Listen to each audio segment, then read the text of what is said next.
এই মেয়েটা তার নাইট ড্রেস একটা বালিশের উপরে রাখে আর একটা ছুরি দিয়ে সেটাতে বারবার আঘাত করে ছিঁড়ে ফেলে। এরপর সে তার শরীর থেকে কয়েক পাউন্ড রক্ত বের করে। অনেকগুলো রক্ত সে মেঝেতে ছড়িয়ে দেয় আর এক ফোঁটা রক্ত দরজার পাশে ফেলে। এরপর সে তার রক্ত গরম পানিতে মিশিয়ে পাতলা করে নিয়ে তার নাইট ড্রেসের উপরে ছড়িয়ে দেয়। ফাইনালি সে রক্তাক্ত নাইট ড্রেসটা পরে সোফায় শুয়ে পড়ে। আসলে এই মেয়েটা তাকে ফলো করা ছেলেটার উপরে প্রতিশোধ নিতে এসব করেছে, কারণ এই ছেলেটা সবসময় গোসলের সময় মেয়েটাকে লুকিয়ে লুকিয়ে দেখে। কিছুক্ষণ পর সেই ছেলেটা খুব সহজেই মেয়েটার বাসার তালা খুলে ঢুকে পড়ে। যখন সে অ্যাপার্টমেন্টের ভেতরে আসে তখন মেয়েটার রক্তে তার পা পড়ে। সে ভয় পেয়ে উপরে তাকায় আর মেয়েটার রক্তাক্ত অবস্থায় সোফায় পড়ে থাকতে দেখে ফেলে। এটা দেখে সে এতটাই ভয় পেয়ে যায় যে পুলিশকে ডাকার কথা চিন্তা করে, কিন্তু যখন তার মনে পড়ে সেই মেয়েটাকে স্টক করছিল তখন পুলিশকে ডাকার চিন্তা সে বাদ দিয়ে দেয়। এই মার্ডারের অভিযোগ থেকে বাঁচার জন্য সে দ্রুত অ্যাপার্টমেন্ট থেকে পালানোর সিদ্ধান্ত নেয়। যখনই ছেলেটা চলে যায় মেয়েটা একটা বড় নিঃশ্বাস নিয়ে উঠে বসে। সে সবকিছুর ছবি তুলে রেখেছে, কিন্তু এই সবকিছু ছেলেটাকে দোষী সাব্যস্ত করতে যথেষ্ট নয়। তাই সে তার মাথা থেকে একটা চুল ছিঁড়ে মেঝেতে পড়ে থাকা রক্তের পাশে রেখে ছবি তুলে নেয়। যখন সে সব প্রমাণ একখানে করে তখন সে মেঝে থেকে সবকিছু ক্লিন করে দেয়। পুলিশের জন্য সে তার এক ফোঁটা রক্ত সোফার নিচে ফেলে রাখে। এরপর সে একটা গাড়িতে বসে কোনো প্রমাণ না রেখে এখান থেকে চলে যায়। মেয়েটার অ্যাপার্টমেন্ট থেকে পালিয়ে আসা ছেলেটার বারবার মনে হচ্ছিল হয়তো পুলিশ তাকে খুঁজতে খুঁজতে এখানে চলে আসবে, তাই সে ফিরে গিয়ে তার সেখানে থাকার সব প্রমাণ মুছে ফেলতে চায়। কিন্তু যখন সে মেয়েটার অ্যাপার্টমেন্টে আসে তখন সে দেখে যে সোফা থেকে মেয়েটার ডেড বডিটা কেউ সরিয়ে ফেলেছে। সে বাকি সব ঘরে চেক করে কিন্তু মার্ডার সিনের কোনো প্রমাণ সে পায় না। নিশ্চয়ই কিলার তার চলে যাওয়ার পরে সবকিছু পরিষ্কার করে ফেলেছে। ছেলেটা টেনশনে পড়ে যায়, কারণ তার মনে হচ্ছে এখন কিলার তাকে স্কেপ বোর্ড হিসেবে ব্যবহার করবে। ছেলেটা যাই ভাবে তাই হয়। যখন সে পরের দিন তার অফিসে আসে তখন সে তার ডেস্কে একটা এনভেলপ পায় যেটার উপরে লেখা আছে, এটা কি তুমি করেছো?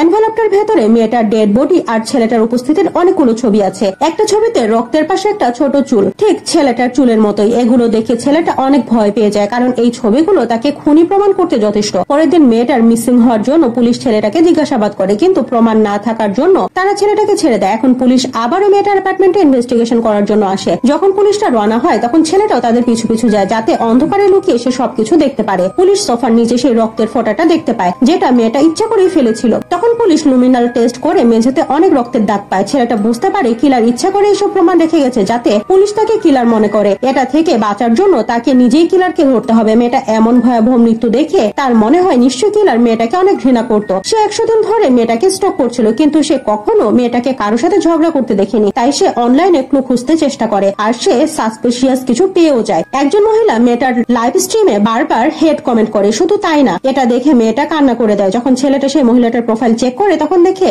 এটা মেয়েটার বেস্ট ফ্রেন্ড।